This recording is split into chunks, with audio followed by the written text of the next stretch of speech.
Welcome to the full button tutorial on the 2025 Toyota Camry SE all-wheel drive. As you may know already, all Camrys starting this year are hybrid. I will have some links attached down below separately for tutorials on the new software system individually and how the hybrid system works. But with that said, let's begin. Starting on the door of the Camry, like all new Toyotas, all four windows are auto one touch down and one touch up. In front of those buttons, we have the locking button for the windows so the passengers can't open them, and the door lock and unlock button. In front of those is the mirror adjustment button. You'll see an L and an R. If I twist this to the L position, I can toggle the mirror like this on the left side. Then I can move to the R position and toggle the right mirror. Lastly, I can put it in the neutral position so that if I move this, nothing happens. Down below is the adjustment for the electronic seat. I have the two-way lumbar support here for my lower back, the recliner switch here for my upper back, and I have the forward, back, up, down, and twist motion for the cushion that I sit on. Working our way up the dash is the lever to release the hood. And above those I have a panel of buttons. Starting from the left, I have the activation for the auto high beams. I have the cancellation for the vehicle stability control. I have the adjustment for the brightness to the gauges, so that'll change the brightness of your display. A button for the trunk, and a button to release the locking gas cap, which is on the driver's side. To the right of those buttons is a lever that I can pull down, and I can telescope the steering wheel, lower it, or raise it, and once I pick the perfect spot, I can lock it right back into place. Speaking of the steering wheel, starting on the left-hand side, we have some buttons here on a pad and down below. Starting at the top left, I have the back button for the MID display over here, and the select button. I can use the arrow side by side or up and down to go through the MID pages, and when I'm connected to Bluetooth, I can make calls or cancel calls with the phone button. Down below, I now have a toggler for the volume, so I can go up or down like this, and when I'm connected to CarPlay or Android Auto, I can push and hold this to activate Siri or the Google Assistant, or if I push it once quick, it'll activate the Toyota Audio Assistant. On to the right side of the steering wheel, we have some more buttons. Remember, there are no buttons behind the steering wheel. I have the activation for the cruise control, which I have to be in drive to activate, the lane tracing assist, which will keep the Camry in the center of the lane. Then I have the cruise control mode, which will switch between the adaptive cruise control and the regular cruise control. We also call this dynamic radar cruise control for the adaptive, and when I'm in the adaptive cruise control, I can change the following distance with this button here. I can cancel the cruise, resume it, or increase and decrease speed with these buttons here. And down below, I have the seek and track with the mode button for the music. This will go through AM, FM, Bluetooth, or Sirius. If I push and hold this button, it will mute and pause the music. Behind the steering wheel, I have the paddle shifters. So when I shift into drive, all I have to do is put it into S mode. Of course, I can toggle this tiptronically, or I can paddle shift it. And also on the side, we have the steering wheel stalks. For the light stalk, the off position is on the bottom, which will have no lights. Auto will activate the auto high beams, and the lights will come on automatically when it's dark, but you'll have daytime running lights all the time. The next option is parking lights. This will give you dim exterior lights and all of your buttons lit up on the inside. Then of course we have the manual override for the headlights in case you want all the lights on all the time. This is a great option in case it's foggy during the day, raining or snowing during the day. Onto the right stalk of the steering wheel is the operation for the wiper blades. So we have 4 different positions. We are in the off position. If we click this down once, we'll go into the intermittent phase, and we can change how often the wiper blades wipe. They're not rain sensing, but they will go once in a while depending on the speed you want. Down again is going to be a low constant, and the very bottom position will be a high constant. If I push this towards me or pull this towards me, this symbol here represents washing the front windshield, and that will initiate the sprayers for the front windshield wash. For the Speedo Cluster, it is fully digital, so we have a digital speedometer here with what looks like a tachometer, but it's actually just a driving indicator, so while you're driving, you'll see a needle move around. It will dip down into the charging when the car is charging. If you're driving more economically, you'll be in the eco range, and when you're stepping down on it, you'll be in the power band, which really does just simulate what the RPMs would be.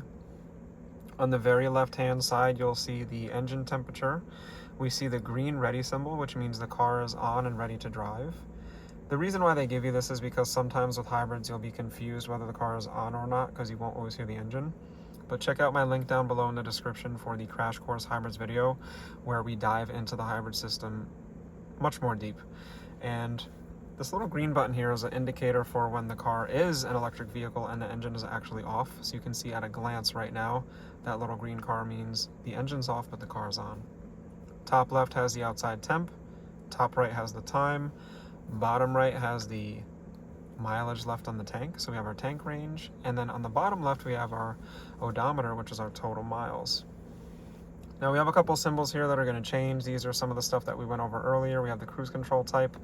That car there with the arrow just means that we're activated for the dynamic radar cruise control, but if I push that mode button that we discussed earlier, I can change the mode to regular constant speed cruise control, which you'll see that symbol change. That's the one that is not adaptive.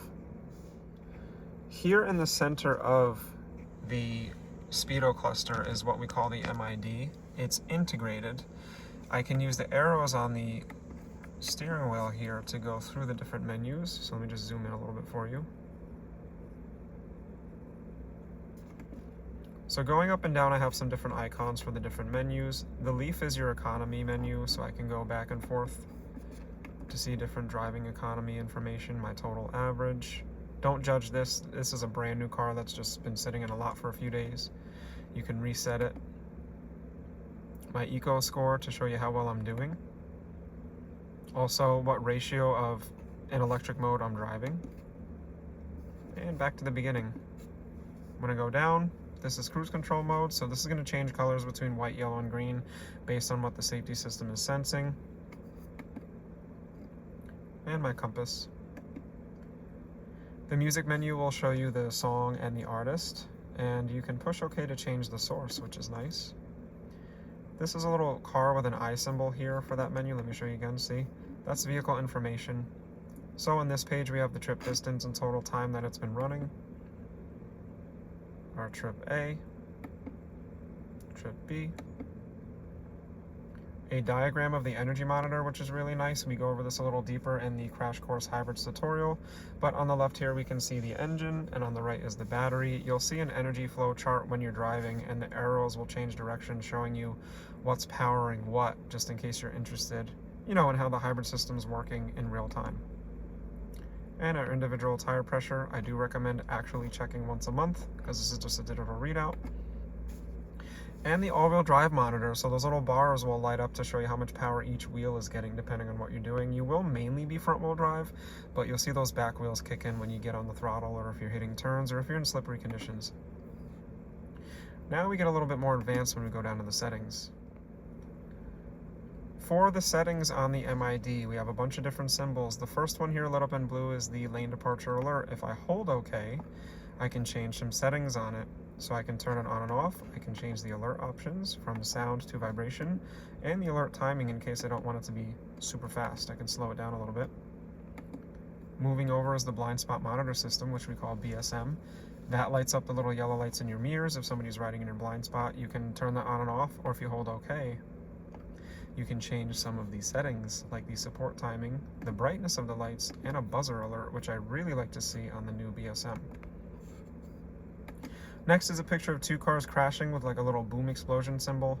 That's your pre-collision system, which is the bread and butter of Toyota Safety Sense. Of course, the Camry has Toyota Safety Sense 3.0, so we have all of the modern amenities for safety here. If I hold OK, I can change the warning timing, and I can turn the pre-collision system on and off.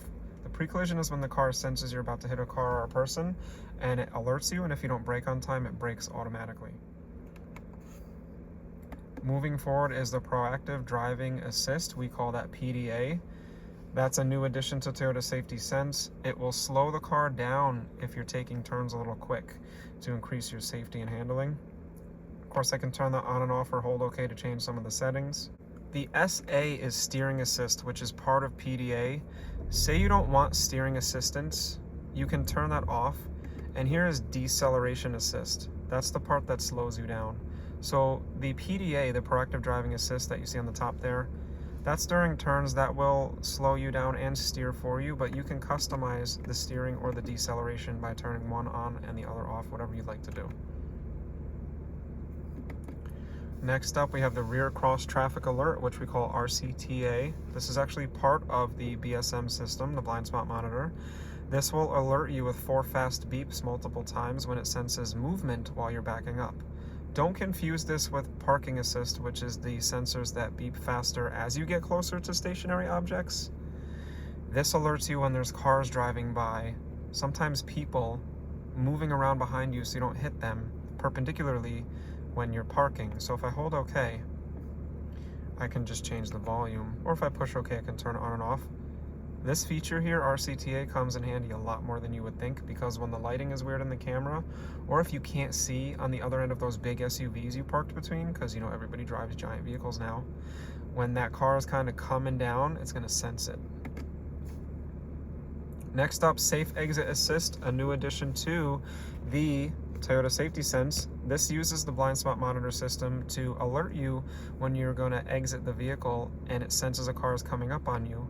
So if I push and hold OK, I can change the sensitivity and I can turn the mirror indicator on and off, because it will strobe at you when it senses it as well. Next up is Road Sign Assist, which we call RSA. This reads certain road signs and it will display them on the display. It's mostly speed limit and stop signs. The notification method I can change here to above speed limit or other. I can change visual and audio or turn the notification off. For notification level, I can pick what speed above the speed limit it starts to notify me. And onto vehicle settings, hold OK, and we have some more stuff. Brake suggestion. This is when the car senses you're swaying and it uses the vehicle sway alert to basically determine that you're sleepy. So you can turn that on and off. The dynamic radar cruise control we discussed, that's adaptive cruise that changes speed for you. If I hold OK, or no, I just have to push it, I can change the acceleration sensitivity, the guide messaging, and the curve speed reduction, which comes in handy. The tire pressure warning system, I can rotate the tires myself and reset them. I can customize here. So this is all new stuff with the tire pressure, which Toyota finally realizes people want, because people like to keep track of their tire pressures. You'll very much so appreciate all these custom settings for your tire pressure system, especially since we can now see it automatically on all 4 tires. The scheduled maintenance, I can reset the data here. Oil maintenance tells me the miles left. I don't personally recommend 10,000 mile oil changes. I recommend 5K, but you let me know down below what you think about that. The rear seat reminder will ding when you turn the car off to remind you to check your rear seats. A lot of people say, oh, I don't need to be reminded, it gets annoying. This is more for like your uncles and aunts and your grandparents and babysitters, people who don't normally have the kids with them, to remind them, because you know it's muscle memory not to check. That will remind them to check. So say as a parent you keep this off. If you're loaning the vehicle out to a babysitter, or you are babysitting somebody that you don't normally have, turn it on. You'd be surprised how easy it is to just get out of the car when it's not your normal everyday activity to have a little kid in the back, or dogs. The stoplight display, those are those 2 little red bars that will be on the bottom here when you press the brakes. If you don't want those, you can turn them on and off. I've been told those help you see if one of your brake lights is out, which is really handy. So you can turn that on or off if you want to. And if I push down again, I go to the top, pushing the back button. I have one more page in the settings menu, the meter settings. For the meter settings, if I hold OK, I can change the language. We don't have a ton of options here. I'm sure they will become much larger in availability down the line. The units I can change.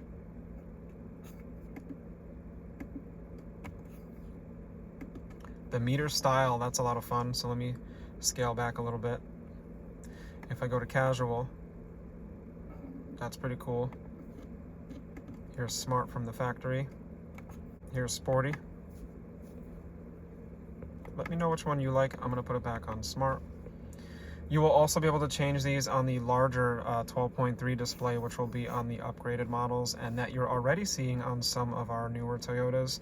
If you want to dive deep and learn more about that 12.3 Speedo Cluster display, I do have a separate tutorial on that, which is really cool. And moving on, we go down to dial type.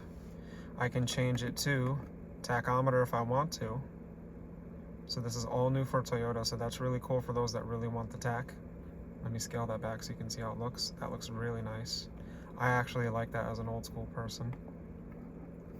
Hybrid system. Or, ready for this?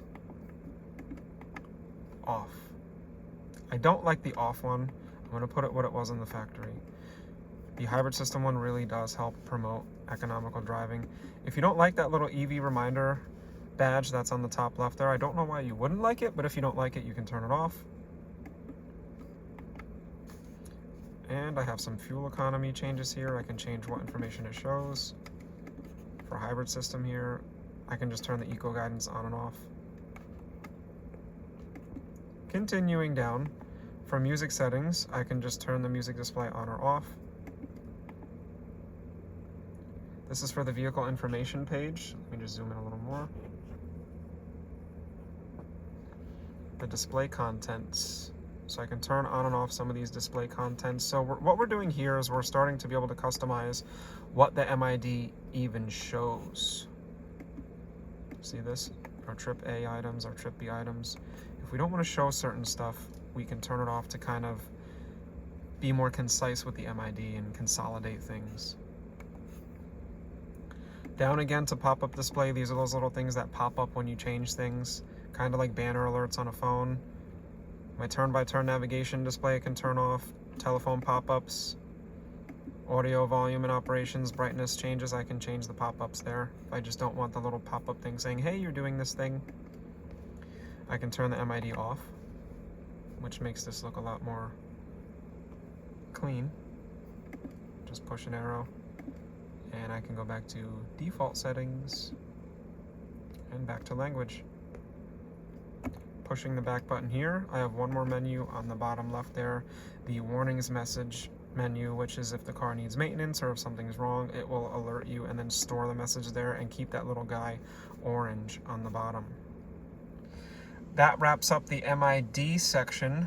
Let's move on to buttons by the shifter and continue the tutorial. For buttons by the shifter, there's nothing new here. This is identical to what it's always been on the Camry.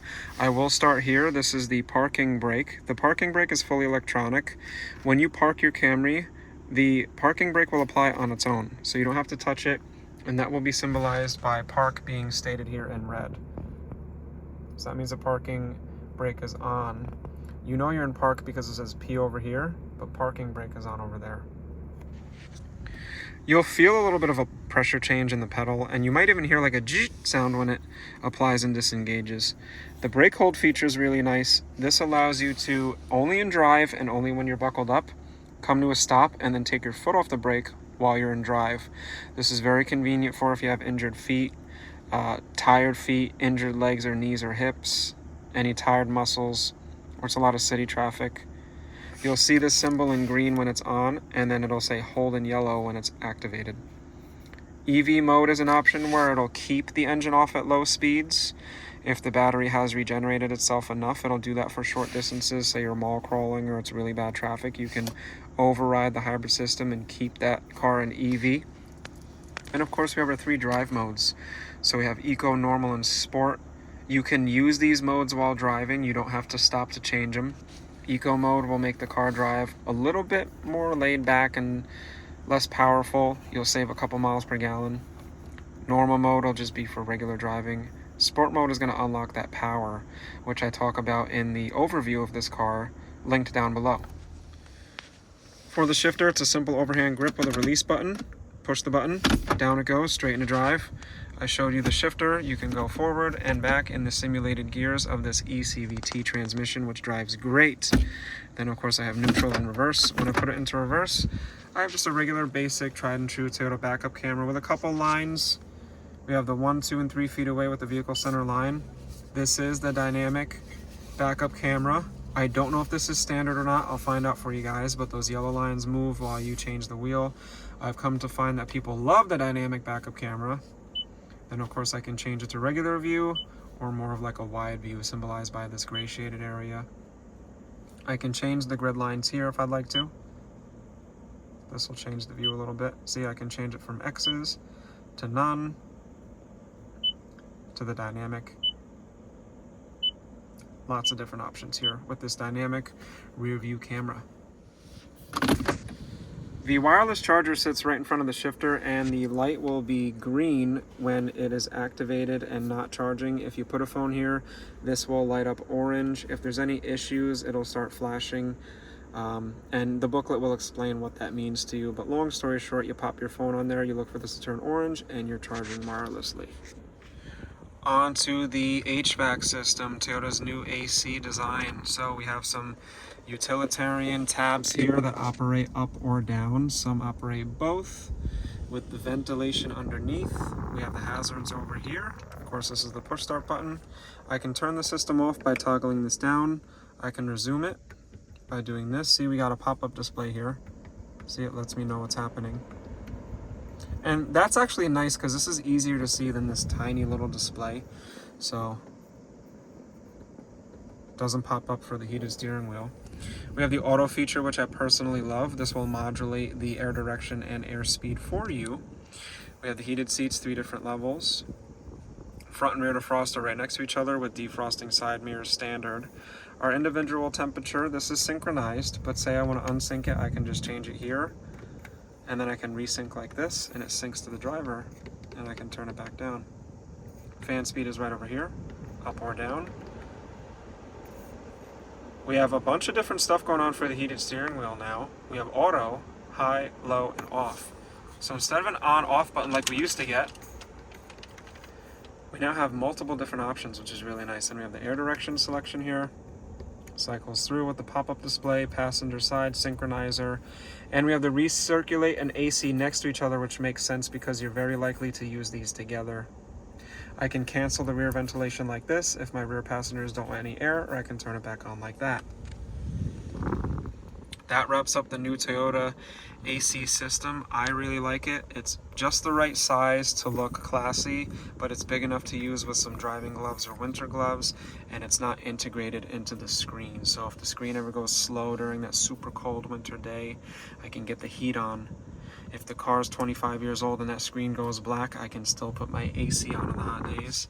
Thumbs up to Toyota. Let's move on to some overhead features and then wrap up with the screen. Overhead, there's not a ton to talk about, but I'll start with the mirror. We have a really good looking, almost frameless, so it's like a reduced frame. It's like a nice slim bezel, automatically dimming rear view mirror with home link for 3 different garages. It's going to be a different process to set this up depending on what manufacturer you use for the garage door opener. Our individual lights, which are LED. Of course, I have my separate lights here, which Toyota chose to go incandescent for that one. Interesting. I have the Safety Connect button, which you'll get registered with your salesperson the day you pick up the car. It's 10 years for free or until the 4G network goes away. And some storage for driving glasses or sunglasses. On the visors, we also have a courtesy light and matching LED, and if the sun is in that awkward spot blinding you, you can take out this little blocker and block out the sun when it's going in the corners of your eyes. And that wraps up the top. Let's do a quick little touch on the screen. And like I said, I have a separate tutorial on this software system, so I want you to check out that video linked down below. By the way, guys, if you're enjoying this video, please consider subscribing. It makes all the difference because it tells YouTube that I'm making good content that other people deserve to see, and it gets that content out there. So even if you're only watching this video real quick for a Camry, just by subscribing to me, you're helping me get out there to help other people with their Toyotas, and you're showing YouTube that you like what I'm doing. Of course, smashing that like button down below helps, but please help me make the difference. But moving on, let's talk about this screen. On the screen, we'll have the option to connect with Bluetooth and add our car to the app, which will give you a QR code. Your salesperson is mandated to do that with you the day you pick up the car. We have a toolbar here with the Toyota system. With the Apple CarPlay or Android Auto, it'll be a separate toolbar, and you'll see another symbol pop up here for Android Auto or Apple CarPlay. On some Toyotas, there'll actually be dual toolbars, just depending on which car you're in. So I have the cloud-based navigation, which works really nice, but I presume most people will use the maps on their phone. We have the radio system. If you hit enable audio, it's going to be all of a widget style radio where you just tap the station you like, tap the heart to add it to your favorites. It's different. You'll get used to it, I think, and you may learn to like it because it's more visual. The phone here is going to be a redundancy. You'll only go here to connect the device, but once you're in here, I don't think you're going to be looking at your phone menu because your smartphone's phone menu or phone app is going to be a lot better looking and faster to use. But here we have some stuff like climate and comfort. See, I can operate digitally if I like to do that, if it's easier for me to see. Say these are a little hard to see right now and this is easy for me. You have that different stuff you can do. There's also Eco Heat and Cool. The Eco Heat and Cool, there used to be a separate button. Now it's digital. This kind of takes away that drag that 4 cylinders get when you're blasting the AC. So that's nice to see, but when I push Eco Mode by the shifter, it'll put it on for me automatically, which is nice. And for comfort, I have the heated steering wheel options. Really interesting to see that digitally. Some trip information here, some analytics about my drive. Vehicle alert, this is going to alert you when the car needs things. That's a little bit of a redundancy, but down here we have a couple cool things. We got some general settings where you can change the brightness to your screen, turn the beep on and off, date and time, so you can do 24-hour mode if you want to. Like I said, check out the full tutorial where we really break it down. Sound and media, I got the equalizer, which is nice. A couple other quick things, vehicle customize, I can change how long different lights stay on, which doors unlock when I grab it with the smart key. Down here I can turn off the blinking when I lock it, change how loud it beeps when I unlock it. A lot of interesting dynamics there. And you'll of course have some settings attached to your smart device as well when you're connected. So yeah, that wraps it up. This was the tutorial on the 2025 Toyota Camry all-wheel drive, of course hybrid is standard, SE. It has a sport tune suspension, really nice styling on the outside. Please check out my overview on the car if you want to kind of dive deeper onto the way it looks and feels. If you enjoyed it, like I said, please subscribe. Please let me know if I missed anything or if you want to dive deeper on any of this stuff. Of course, my regular subscribers know, which I love you guys, you can always find me down below in the comments. But with that said, this is Brian signing out. I'll catch you in the next one. Peace.